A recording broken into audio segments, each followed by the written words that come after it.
Olá, tudo bem com você? Estamos chegando com mais um episódio do podcast Jogo do Poder. Prazer reencontrá-lo, reencontrá-la. Está tudo bem? Vai ficar melhor, porque agora nós vamos entrevistar mais uma personalidade da política piauiense. Ele já é deputado, concorre aí a mais uma eleição. Eu falo do deputado Fábio Novo. Vamos conversar com ele sobre infância lá em Bom Jesus, sobre a profissão de jornalista. Como deputado, as vitórias, as conquistas, as derrotas. Vamos falar de cultura, desenvolvimento, educação, o que ele espera para o Piauí melhor. E é com ele que a gente começa mais um episódio da série Jogo do Poder. Deputado Fábio, seja bem-vindo, muito obrigado. Tudo bem com o senhor? Tudo bem, é um prazer estar aqui com você. Muito bem. Agora eu pergunto, vamos falar lá atrás, vamos começar falando lá de Bom Jesus. Como é que nasceu essa paixão pela política? Como é que nasceu o Fábio Novo político? Como é que um menino lá de Bom Jesus, hoje do sul do estado, chega aí a disputar, o senhor está disputando o 5º mandato, não é isso? Vai disputar o 5º mandato. Como é que nasceu tudo isso, Fábio? Primeiro que eu nem queria ser político. Meu pai, inclusive, dizia que na casa dele não era para ninguém ser político, né? Porque meu pai tinha ojeriza à política. Mas a política chegou da vontade e da necessidade da gente fazer mais pelas pessoas. Eu venho de um grupo de jovens da Igreja Católica, a gente organizava um movimento no período das férias, que era um movimento cultural e esportivo na cidade. Era um evento chamado Semana Legal de Férias. E a gente começou a fazer o 1º ano, o 2º ano, o 3º ano, e cada ano era maior. E aí nasceu a consciência política.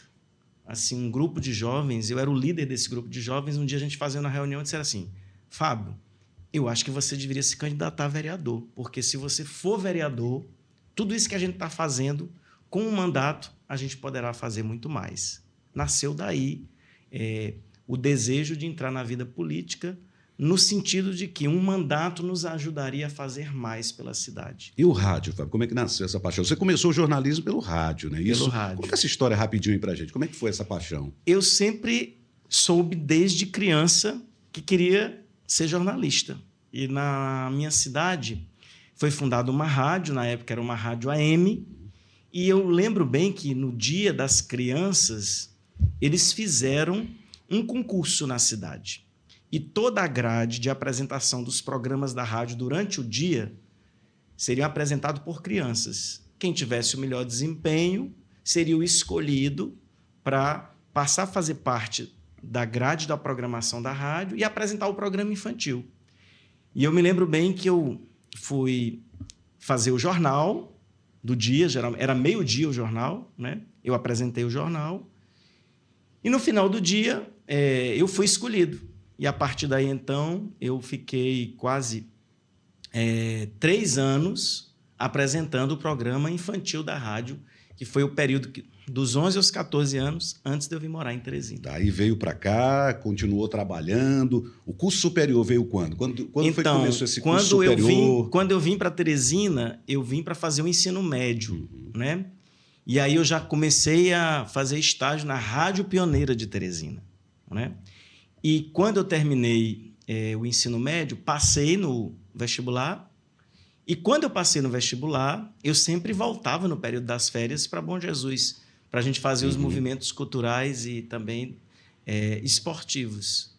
E aí eu passo no vestibular e aos 18 anos vem a eleição. E a partir daí, então, é que o meu nome é colocado para vereador. E aí vem uma crise muito grande com a minha família, que o meu pai não queria que eu me candidatasse, né? Depois ele terminou aceitando. E aí eu terminei sendo eleito. Eu assumi o meu primeiro mandato com 19 anos. Então, eu estava na faculdade e estava para ser vereador. E aí vem uma crise muito forte, porque aí eu fecho a minha universidade e volto para Bom Jesus para fazer o mandato de vereador a contragosto do meu pai. Para ele, acho que talvez foi uma das maiores decepções, porque ele sempre dizia que o sonho da vida do meu pai era que os 4 filhos todos tivessem curso superior. Então, ele lutou muito por isso, né? E, graças a Deus, os 4 filhos, ele viu esse sonho realizado, tem hoje curso superior. Agora, qual foi a maior lição que o jornalismo te deixou assim? Você é jornalista, de fato, está deputado, é jornalista, mas existem lições na vida. Qual é aquela que marca? Olha, quando eu entrei no curso de jornalismo, o curso me ensinou o exercício da escuta. de que você precisa ouvir as duas partes para depois, obviamente, publicar e publicar sempre ouvindo os dois lados, para que quem esteja do outro lado, quando for ler a matéria, tenha a oportunidade de ouvir as duas versões. Então, isso foi a grande lição. E eu nunca me esqueço dos meus tempos de jornal O Dia, que assim, eu consegui fazer matérias que eram manchete, que eram capa, que repercutiam bastante, que foi até manchete da Folha de São Paulo. Mas muitas vezes eu perdia o furo porque eu não publicava sem antes checar o outro lado. Que é o correto, eticamente, né? Exatamente. Então, isso foi o grande aprendizado que eu tive do jornalismo. Agora, antes de ser deputado, tem uma história de professor também. Você também foi na lousa lá no quadro negro, no pó de giz. Como é que foi essa história? Conta pra gente também. Sim, eu fui, sim. Antes de ser deputado. Então, quando eu era aluno, eu era um aluno destacado na minha sala. Então, eu sempre era chamado pela minha professora. Eu nunca esqueço da professora Fátima. Então, ela sempre me chamava para ajudá-la a escrever, por exemplo, a lição. Então, aquilo me despertou bastante atenção. Como eu sou filho de espanhóis, eu cantava muito em espanhol, então muitas vezes eu era chamado na frente, na turma, para cantar algumas músicas em espanhol. Então, e eu ajudava a minha professora. Então, isso me despertou bastante. Então, assim, e repassar o conhecimento sempre foi uma coisa que me instigou e sempre me estimulou bastante. Então, por isso veio a vontade também de ser professor. Agora, o senhor é um homem muito ligado à cultura, né, deputado? O senhor Sim. contou a história lá das atividades ainda adolescente, né? Sim. Na cidade de Bom Jesus. E hoje, como secretário, chegou a secretário e tem essa afinidade muito com a cultura piauiense. Pergunto ao senhor, qual a importância da cultura para a família, para o povo piauiense, desse aprendizado que o senhor tem até hoje? A cultura, ela é a alma de um povo, né? Vou lhe dar aqui alguns exemplos. Hoje, a cajuína do Piauí, que é o nosso jeito piauiense de ser, de fazer uma bebida, é reconhecida como sendo um patrimônio nacional. O nosso jeito de talhar uma madeira, a nossa arte santeira, foi declarada também patrimônio nacional. Então, o nosso jeito de fazer a arte santeira, que também é reconhecido hoje na obra do mestre Dezinho e de tantos outros mestres da arte santeira, está espalhada pelo mundo inteiro. Então, você traduz na cultura o seu jeito de ser, a nossa humanidade que se manifesta. Então, por isso que eu sempre acreditei muito na cultura. E em tempos de inteligência artificial, o que vai sobrar? A inteligência artificial nunca vai conseguir chegar perto dessa coisa, da nossa humanidade, do nosso se expressar, né? Então, e isso está colocado claramente na cultura. Então, por isso que eu sempre apostei e aposto na cultura. Se você observar lá fora, quando você lembra do Brasil lá fora, você viaja num país lá fora, você vai lembrar do futebol, você vai lembrar do carnaval. Do samba, né? Você vai lembrar do carnaval, né? E o carnaval é o quê? É a expressão do nosso jeito brasileiro de ser. A cultura traz renda, traz benefícios, gera empregos aqui no Piauí? O cinema, por exemplo, o audiovisual, é também uma indústria que ela faz com que a gente tenha muito retorno. Vou te dar aqui um exemplo do que está acontecendo agora em Teresina. Nós estamos completando agora, no mês de agosto, 1 ano da Feira da Praça, na Praça Pedro II. É uma coisa simples. É a cultura que está lá em apresentações de uma feira que reúne gastronomia, o nosso artesanato, que é muito rico. Nós temos 500 empreendedores cadastrados que se revezam a cada semana, em média 60, na Praça Pedro II. Por domingo, em média, cada um tira R$ 1.500. Então, isso é o quê? Isso é o quê? Economia criativa da cultura.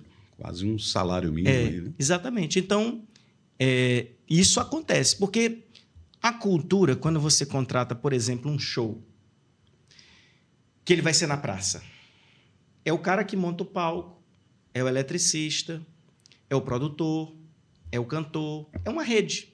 é o que a gente chama da economia criativa da cultura. Então, a cultura, ela é oportunidade, ela também gera bastante renda. Agora, tem a marca do deputado Fábio Novo em muitas obras, em muitas relativas à cultura, relacionadas à cultura. Eu digo obra física mesmo. Qual é aquela que marca, que emociona, aquela que foi e diz assim, aqui tem a marca de Fábio Novo. O que te traz na memória, assim, que te emociona e que marca? Olha, tem várias coisas me marcam, mas eu nunca me esqueço de um dia, um diálogo com o governador Wellington Dias. Ele me chamou no gabinete dele e disse assim, eu estou no 4º mandato de governador e tem 2 coisas que me incomodam. Eu já chamei todo mundo aqui e ninguém resolve para mim. Eu acho que você pode resolver. Eu me orgulhei, porque o cara me chamou no gabinete dele, né? Eu disse, mas o que é, governador? Ele disse, tem 2 obras que estão encantadas, foi a expressão que ele usou, que era o CSU do Parque Piauí, aqui na Zona Sul de Teresina, e o Porto das Barcas, em Parnaíba. Quando ele diz encantada, é adormecidas, Adormecidas, né? paradas. Por exemplo, o CSU do Parque Piauí tinha mais de 20 anos que estava lá abandonado, ninguém fazia a reforma daquele espaço, né? E o Porto das Barcas era uma obra muito grande, era a maior obra. E aí ele me perguntou se dava para fazer. Eu disse, governador, dá. Se o senhor me der o dinheiro, a gente faz.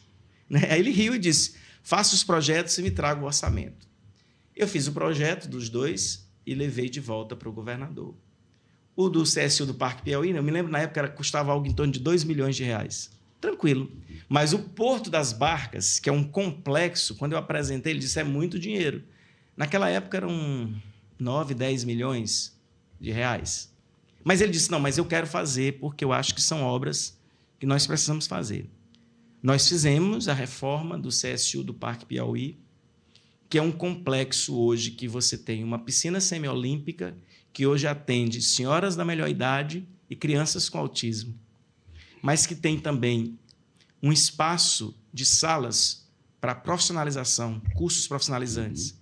Dentro tem o primeiro teatro da Zona Sul de Teresina. E, resumo da ópera, é um espaço que atende por mês 20 mil pessoas. Nossa. Que passam no CSU do Parque Piauí. O Porto das Barcas, em Parnaíba, quando nós fizemos a obra, foram 3 anos de obras. Foi a maior obra, o maior desafio da minha vida. Primeiro porque o próprio governador me desafiou e disse, ninguém faz, ninguém fez até agora, você faz? E eu passei 3 anos como secretário, de 15 em 15 dias eu pegava um carro e ia para Parnaíba para vistoriar a obra. Nós reformamos todo aquele conjunto arquitetônico que tem mais de 300 anos. Na época, era a maior obra em execução de recuperação de patrimônio histórico do Nordeste. Então, é um conjunto de lojinhas de artesanato, restaurante, e tínhamos uma parte do Porto das Barcas que o teto já tinha ruído, que é o local onde fica hoje o Museu do Mar. Então, nós recuperamos todo o espaço e fizemos lá o Museu do Mar. O Museu do Mar, no ano passado, fechou o ano com 120 mil visitas. É o museu mais visitado, disparado, do Piauí. Então, essas 2 obras, eu sempre vou ficar na memória, porque, primeiro, eu fui chamado para um desafio, fui desafiado pelo governador, e eu gosto muito de ser desafiado. E nós fomos para dentro, e isso eu aprendi muito com minha mãe. Minha mãe diz assim, meu filho, problema, a gente não foge dele, a gente entra para dentro e desmancha o problema. E foi isso que nós fizemos. Então, essas 2 obras, elas me orgulham muito. E quando você olha hoje o que elas representam, o alcance social é muito grande, tanto no CSU do Parque Piauí, como no Porto das Barcas, em Parnaíba. Exatamente. Eu, como um bom parnaibano, eu só tenho que agradecer, porque aquilo mudou a realidade de muita gente, viu, deputado? O turismo ficou visto de outros olhos, né? Uma opção, como o senhor diz, milhares de pessoas todos os dias visitando aquilo ali. E o parque, e do modo geral ali, o Porto das Barcas é um local atrativo, um local bonito. Que tem a história ali enfincada, a história da Parnaíba enfincada com aqueles casarões antigos, né? Verdade. Onde era ali o Porto das Barcas, né? Sim. Agora, falando de Parnaíba, é impressão minha porque as obras do senhor foram mais direcionadas para o interior do estado, enquanto gestor gestor da cultura, deputado? Porque uma coisa me incomodava, eu vim do interior. Então, um dos sonhos que eu sempre tive, por exemplo, era levar um teatro para a minha cidade, em Bom Jesus. E eu consegui realizar esse sonho. E me incomodava, uma coisa me chamava assim, bastante atenção, quando eu vinha para o projeto 6,5. O projeto 6,5 só acontecia na capital. Então, eu disse, não, rapaz, um projeto como esse, o artista vem para se apresentar, fica até mais barato. Se ele ficar 3, 4 dias, é a mesma passagem que ele pagou. Então, ele volta. Então, você consegue fazer cachês mais baratos. Então, eu comecei pensando o seguinte, eu vou, pelo menos, nas 5 maiores cidades do Piauí fazer um teatro. Nós fizemos Parnaíba, nós fizemos Piripiri, nós fizemos Floriano, nós fizemos Picos, né? Então, nós espalhamos uma rede de 15 teatros, poucos estados do Brasil têm uma rede como essa, de forma que ficou pelo menos um teatro em cada território do Piauí. Então, hoje o projeto 6,5, ele não acontece mais só na capital. Então, o mesmo artista que se apresenta no palco do Teatro 4 de Setembro, se apresenta lá no Teatro Saraiva, no extremo norte, em Parnaíba, ou na Casa da Cultura, no extremo sul, em Corrente. Porque eu acho que o que é bom da cultura, as coisas boas não podem ficar restritas só à capital. E uma das grandes brigas que eu tive, inclusive como secretário, com parte da classe artística, é que muitas vezes os recursos, por exemplo, da lei estadual, no início que eu tomei posse como secretário, era quase que exclusivo da capital. Eu digo, e não tem cultura no interior? Então, nós começamos a discutir que aquele bolo não poderia ser todo só de Teresina. Deveria ser repartido, porque Teresina é uma cidade, é muito importante, mas tem também outros 223 municípios que têm coisas super interessantes que estão acontecendo e que não havia o olhar. Então, a cultura saiu da capital, descentralizou e chegou, por exemplo, nos lugares mais distantes. Em Morro Cabeça no Tempo, teve gente que ganhou o edital da cultura. Em Cajueiro da Praia, teve gente que ganhou edital da cultura. Então, isso faz com que realmente o Piauí seja representado. E isso ficou muito caracterizado, por exemplo, na nossa Lei do Patrimônio Vivo, que permite identificar pessoas que têm uma tradição que é nossa há mais de 20 anos. Então, hoje você tem patrimônio vivo, que vai de Corrente, que tem uma sanfoneira em Corrente, como também vai até Parnaíba. Perfeito. E o que mudou do deputado Fábio Novo, pós-gestor da cultura piauiense, pós ser secretário? O que mudou? O que evoluiu? O que o senhor acha que ficou de bom?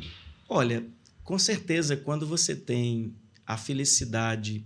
Eu acho assim, é um privilégio uma pessoa ter a oportunidade de chegar ao cargo de secretário de Estado, né? Isso também vem uma responsabilidade muito grande. Então, você amadurece muito, né? Então, você dialoga com muitas pessoas, você entra com uma cabeça e você sai com uma outra cabeça, né? Porque você vai escutar as mais diversas demandas possíveis, você tem que fazer também o papel de juiz, os recursos são poucos para muitas demandas, e aí você precisa arbitrar o que é essencial, o que deve ser prioridade para investir. Então, com certeza, se você me perguntar o que mudou, um Fábio que saiu mais maduro de todo esse processo. E dentro dessa situação toda, qual foi a situação mais difícil? O senhor lembra dentro desse momento da gestão? A pandemia. Foi a situação mais difícil. Parou tudo. Porque imagina o que é parar tudo. Você precisa se reinventar. Urgentemente. Parou tudo. Imagina um artista que vive ali do cover que ele vai tocar e nele não pode mais. Aquele foi o momento, assim, mais difícil. Casas de espetáculos fechadas, exatamente, bares fechados. E foi mais desafiador porque havia a aprovação no Congresso Nacional de uma lei que era para trazer recursos de forma emergencial para todos os estados, foi vetado, o Congresso derrubou o veto, e era ali no governo do Bolsonaro, e nós tínhamos um curto espaço de tempo. O Congresso derruba o veto em outubro, e você tem apenas outubro, novembro e dezembro, 3 meses, para fazer um edital, para esse edital acontecer na pandemia. As pessoas não podiam se inscrever pelo correio, você teve que se reinventar. E aí eu nunca me esqueço que a gente se reinventou 2 coisas que foram muito interessantes. O Teatro 4 de Setembro fechou e não fechou. Fechou para o público, mas estava aberto através das lives, onde a gente fazia apresentações e eram transmitidas. Não tinha público nenhum. Não tinha ninguém, não tinha uma pessoa sentada na cadeira das cadeiras do Teatro 4 de Setembro. As pessoas ficavam em casa assistindo. E a gente garantia o cachê para o artista que tocava ali. E a gente se reinventou, por exemplo, com o projeto que a gente até intitulou Te Aquieta e Lê, que distribuiu mais de 20 mil livros pelo correio para que as pessoas pudessem ler em casa. Então, aquele foi o momento mais difícil. Com relação às escolas de arte, à formação de jovens, como é que o senhor viu isso? Como é que o senhor avaliou isso? Como é que o senhor avalia o ontem e o hoje dentro da gestão? E como é que está a situação hoje desses jovens dentro da cultura? Para mim, foi uma das coisas mais bonitas que a gente fez. Porque, primeiro, nós fortalecemos as 3 escolas que já existiam em Teresina. Teatro, dança e música. Reformamos e ampliamos. Deixamos, por exemplo, a escola de música. Nós dobramos as salas e deixamos com 1.800 alunos, nos 3 turnos. A mesma coisa na escola de dança Leni Argento e na escola de teatro. Mas também, de novo, fomos para o interior. Dom Inocêncio é a cidade do Brasil que tem o maior número de sanfoneiros. Fizemos lá uma escola de sanfonas. Bom Jesus tem a tradição das rabecas. Fizemos a escola das rabecas, para manter viva as rabecas, em bandolins, os bandolins de Oeiras, que hoje já tem a nova geração, graças a essa escola, que ainda se mantém até hoje. Então, essas escolas, elas ajudam a formar. Elas ajudam a formar, mas elas ajudam também a lapidar diamantes que estão escondidos e que muitas vezes a gente não sabe que tem. Falta oportunidade. Né? Um exemplo disso é o caso de Campo Maior. Campo Maior tem o prédio da 2ª cadeia mais antiga do Piauí, de 1856. Essa cadeia deixou de ser uma cadeia para virar uma escola de música. E essa escola de música hoje em Campo Maior atende cerca de 500 jovens. Dela nós descobrimos, não é que nasceu, nós descobrimos um diamante, uma menina, uma soprano, de família muito pobre, que foi bater no The Voice Kids. Né? Mas dessa escola de música nasceu uma banda fantástica, o único coral que canta em latim. Então, veja só, uma cadeia que foi... As suas celas foram transformadas em salas de música, né? E que atende majoritariamente crianças e jovens que, em vez de estarem ociosas, num contraturno da sua escola, estão fazendo música. Isso é importante. Então, as escolas de artes, elas são muito importantes, porque elas ajudam a descobrir talentos que estão espalhados por todo o Piauí. Então, você vai ter talentos da rabeca, dos bandolins, você vai ter da música, enfim, do canto. Então, isso nas escolas você vai descobrir bastante. Olhando toda essa trajetória que o senhor fez, esse resumo que o senhor fez de tudo que o senhor passou na política, aliás, dentro da gestão cultura, valeu a pena tudo isso que o senhor fez? Valeu a pena. Porque, por quê? Assim, eu tive uma oportunidade na minha vida e eu sou muito grato. Então, eu agarrei essa oportunidade para dar o melhor de mim. Então, valeu a pena fazer tudo isso. Porque nessa oportunidade, quantas coisas boas a gente não pôde fazer? João, imagina o que é você pegar 23 cadeias públicas, que eu acho que é uma das coisas mais bonitas que a gente fez. Você pega uma cadeia pública em São João do Piauí que virou uma biblioteca. Você pega a cadeia mais antiga do Piauí, em Jeromenha, hoje, nos finais de tarde, tem no pátio onde os presos tomavam banho de sol, é hoje um local para as mulheres da melhor idade fazerem uma aula de zumba. Isso em Jeromenha.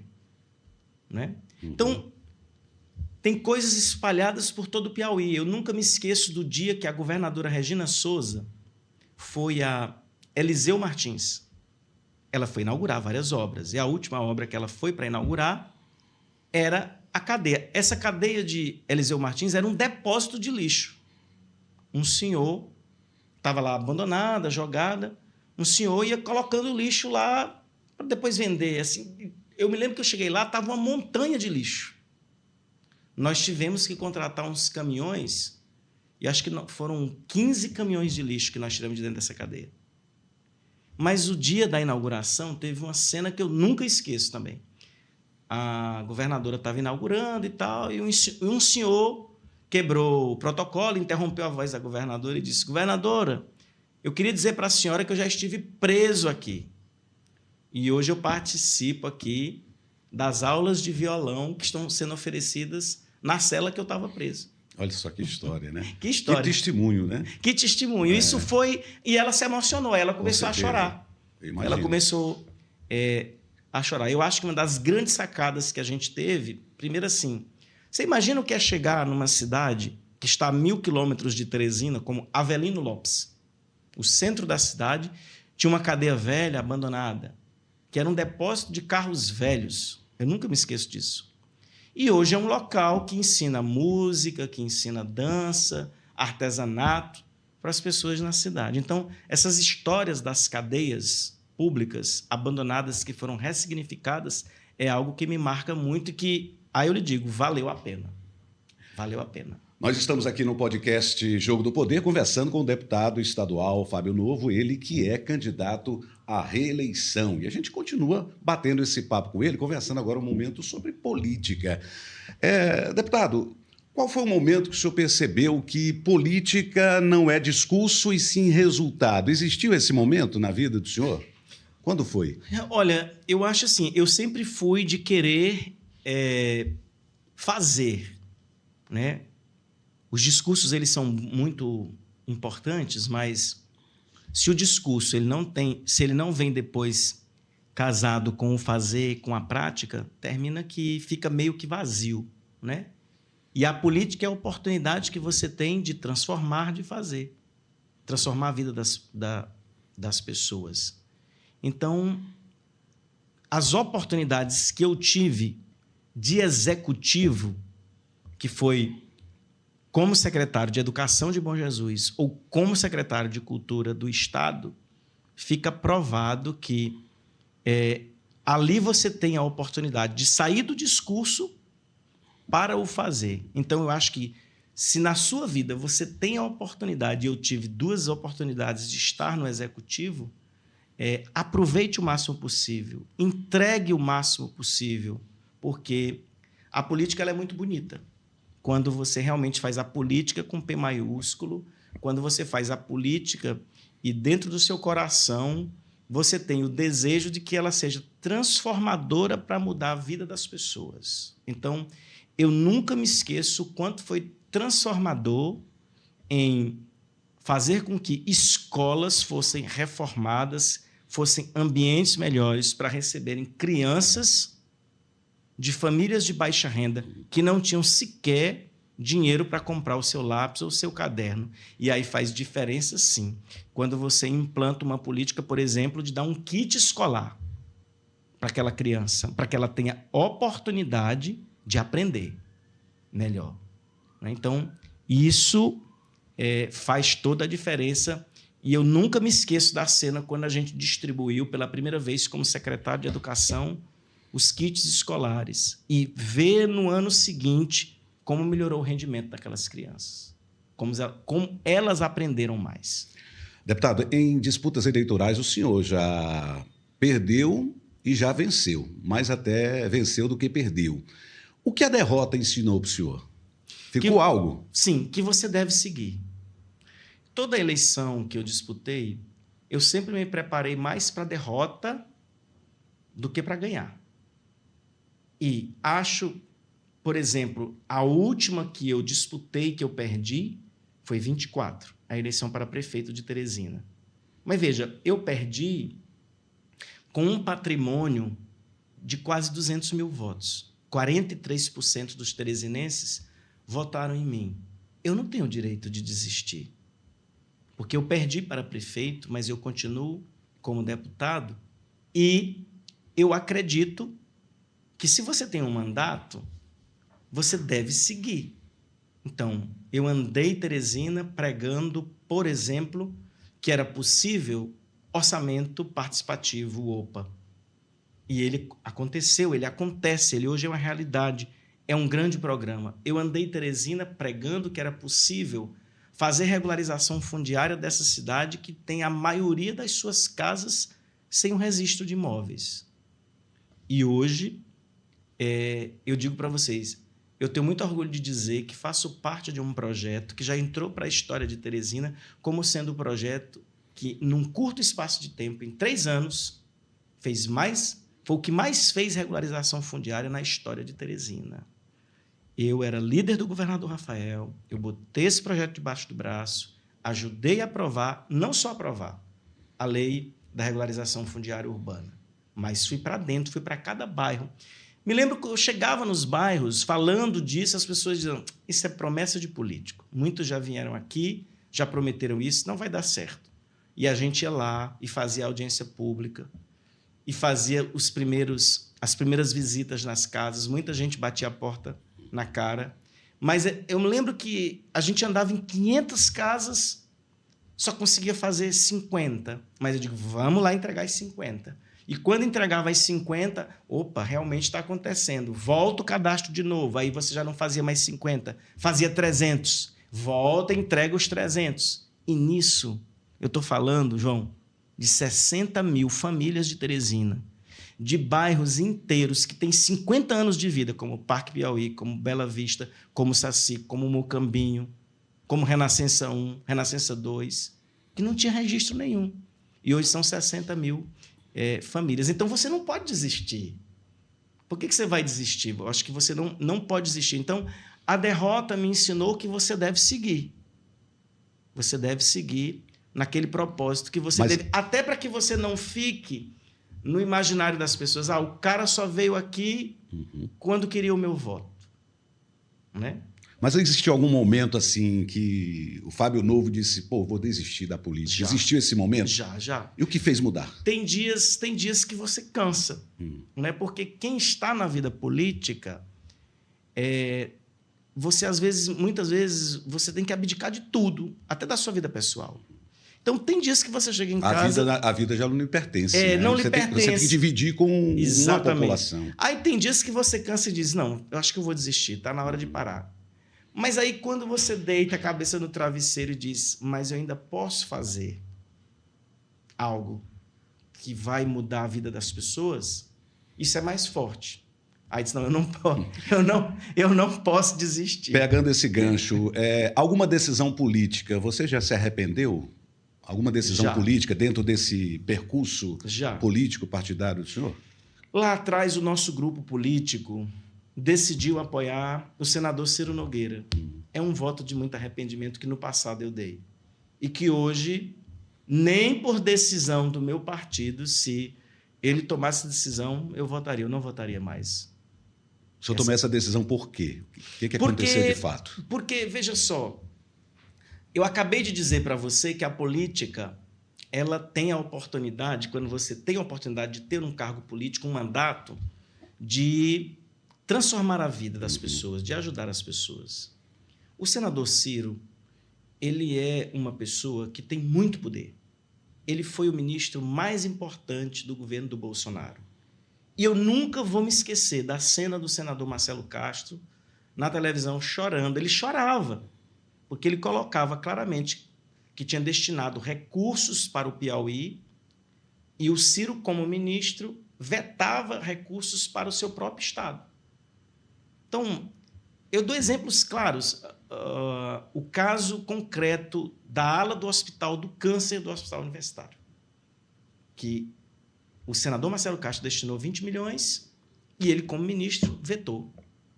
O caso concreto das rodovias da região dos Cerrados. Nós tínhamos mais de 500 milhões de reais destinados para as nossas rodovias. Todos foram vetados. E todos foram desbloqueados agora no governo do presidente Lula. Então, com Lula, foi desbloqueado o dinheiro para fazer essa ala do Hospital do Câncer e todas essas estradas dos Cerrados. Por exemplo, nós concluímos agora a Transcerrados, que era uma estrada tão sonhada.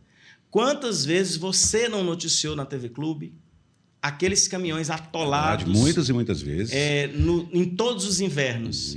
Esse final de semana, eu fui no Extremo Sul e eu fiz questão de andar todos os 330 quilômetros da Transcerrados, que está concluída. Então, eu te dou esses exemplos para dizer que é um arrependimento que eu tive na vida política. Porque eu acho assim, a gente pode ter todas as diferenças políticas, mas eu acho que é uma grande burrice quando você tem a oportunidade de ter o poder na mão e você vetar, você é eleito pelo seu Estado e você vetar recursos para o seu próprio Estado, achando que com isso vai prejudicar, porque naquele momento ele era ministro do Bolsonaro, que era contrário ao governo do PT, o governador era o Wellington Dias, e aí tem outra cena que eu nunca vou me esquecer. O Wellington Dias conseguiu um financiamento para o Estado do Piauí, também foi vetado, e ele teve que bater na porta do Supremo Tribunal Federal para receber esses recursos, que são recursos importantes para fazer estradas, hospitais. Então, quando você tem um mandato, que você faz um negócio desse contra o seu próprio Estado, não merece ter um mandato. Ele trabalhou contra o Piauí na concepção do senhor? Trabalhou contra momento? O Piauí. Trabalhou contra o Piauí. Isso chateou o senhor, muito, né? Isso muito, porque eu não distanciou e não quer mais acordo. Não, eu não consigo conceber alguém que tenha um mandato dado pelo povo do Piauí e você tem a oportunidade de liberar mais para o seu Estado e você faz é bloquear. Foi isso que aconteceu. Agora, como é trabalhar ao lado de Rafael Fonteles, ao lado de Lula, esse pessoal que traz realmente recursos para o Piauí? Como é que o senhor avalia esse trabalho também, que tem o senhor ali do lado também, pedindo? Cara, eu vou te dar o exemplo da minha vida. Eu saí de Bom Jesus aos 14 anos de idade porque eu não tinha a oportunidade de estudar numa escola de ensino médio. O Piauí de 20 anos atrás era esse Piauí.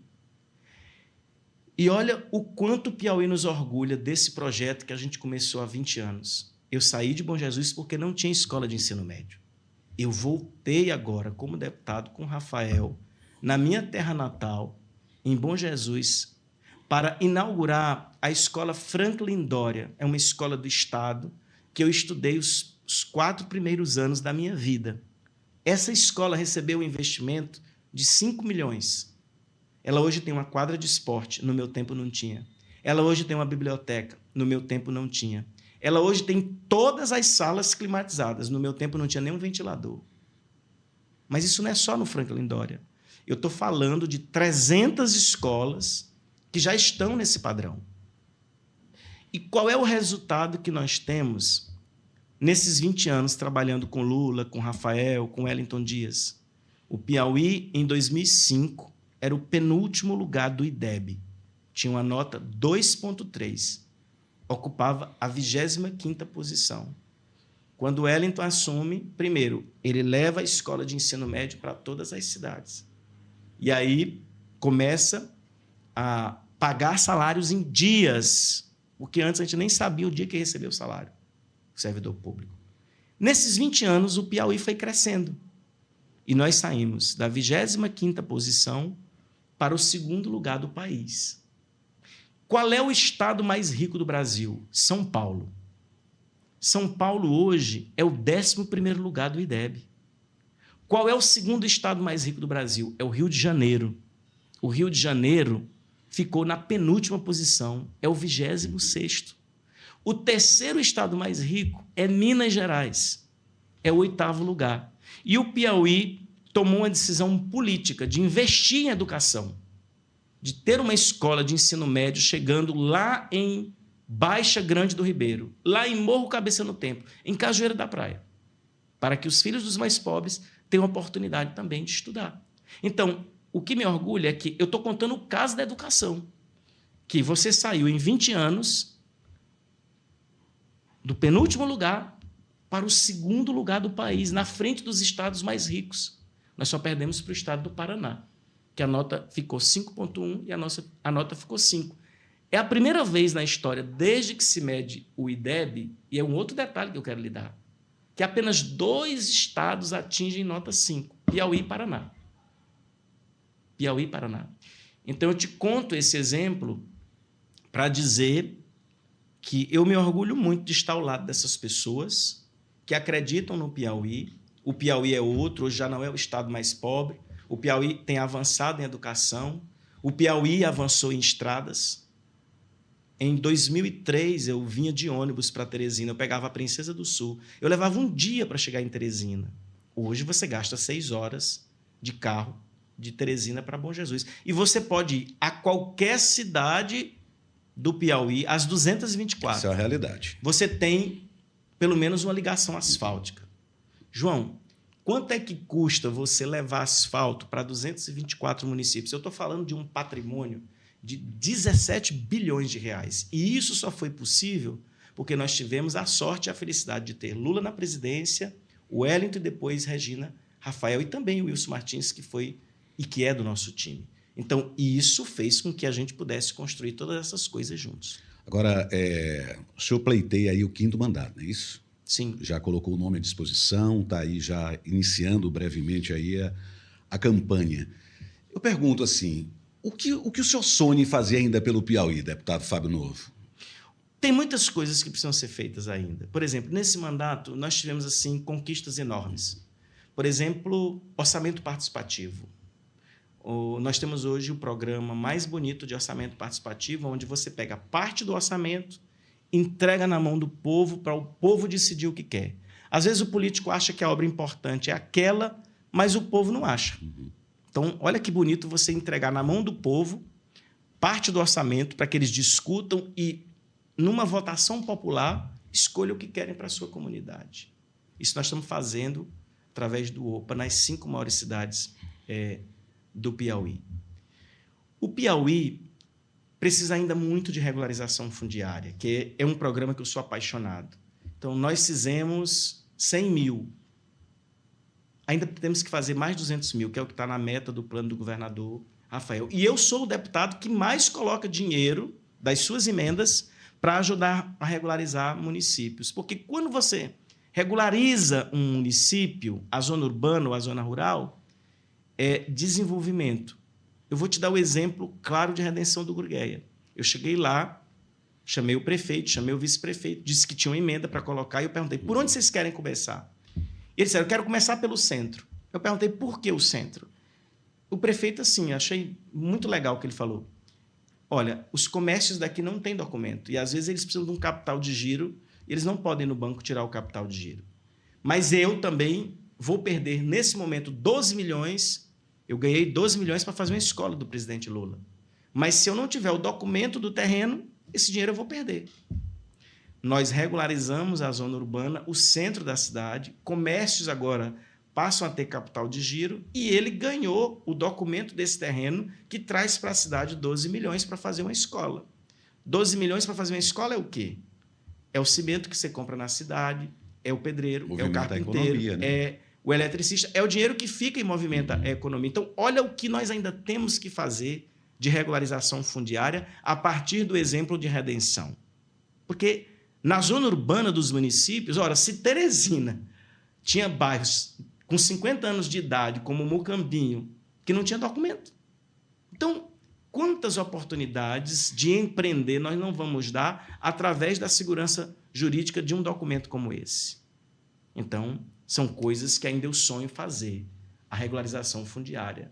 São coisas que eu sonho fazer, como, por exemplo, um investimento maciço em potencializar o nosso turismo. Muitas pessoas vêm da Europa, franceses, espanhóis, italianos, portugueses, no período do nosso vento, para o nosso litoral, para o kitesurf. Mas não é só isso. É preciso estruturar, por exemplo, que cada vez mais está sendo visitado e procurado, mas precisa de infraestrutura, o Cânions do Viana. É hoje um lugar muito procurado, como o Cânions do Puti. Então, é esse novo momento que precisa ter um olhar para o estado do Piauí e que isso me estimula a disputar um novo mandato. Estamos quase terminando a nossa conversa, deputado Fábio Novo. E, antes de terminar, mais umas 2 perguntinhas ou 3, eu gostaria de perguntar ao senhor, o que as pessoas não conhecem ainda do Fábio Novo?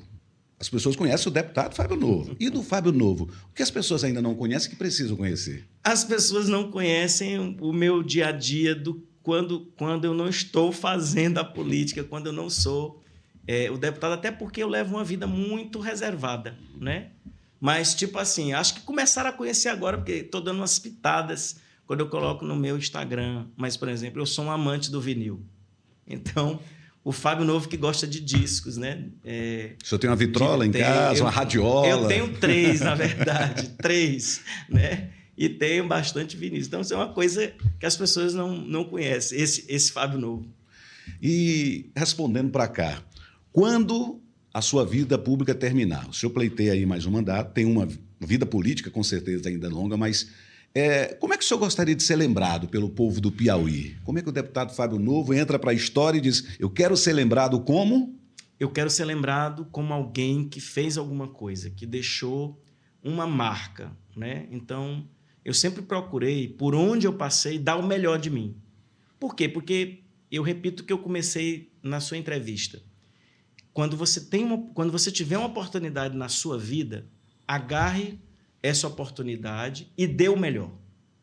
Porque isso é o que fica. A minha mãe sempre diz que o que ficam são as obras.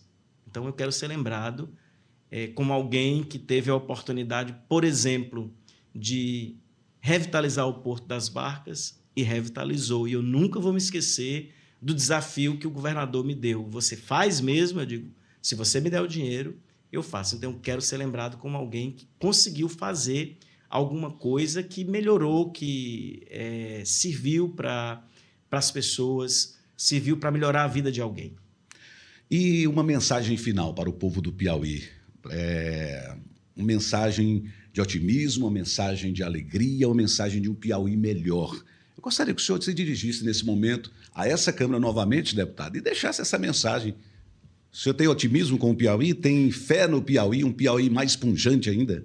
Olha, o meu pai era sobrinho de Dom José Vasquez. Dom José Vasquez era um químico com doutorado pela Universidade de Salamanca. Meu pai, a última vez que ele me disse que o Piauí, as terras do Piauí devem lembrar as terras do Nilo, foi essa semana que passou. Então, o Piauí é um estado de oportunidades. O que lhe falta é justamente potencializar essas oportunidades. Elas sendo potencializadas, eu não tenho dúvida que isso aqui será um grande estado. Deputado Fábio Novo, muito obrigado pela conversa. Foi muito bom conhecer mais um pouco do senhor. Eu tenho certeza que o nosso público também do podcast Jogo do Poder, desejo-lhes boa sorte aí nessa mais uma jornada que se inicia, né? E com certeza o Piauí engrandece cada vez que a gente conversa com o senhor pela inteligência, pela a grandeza e pela vontade que o senhor tem falando, e nos seus olhos brilham quando fala do Piauí e da cultura da nossa gente. Muito obrigado ao senhor. Eu que agradeço pela oportunidade. Um grande abraço. Grande abraço para o senhor. É isso, gente. Terminamos aqui a nossa conversa com o deputado Fábio Novo. Estaremos de volta aí no próximo episódio em breve e eu quero reencontrá-lo nesse mesmo canal. Podcast Jogo do Poder. Aguardando você. Tchau.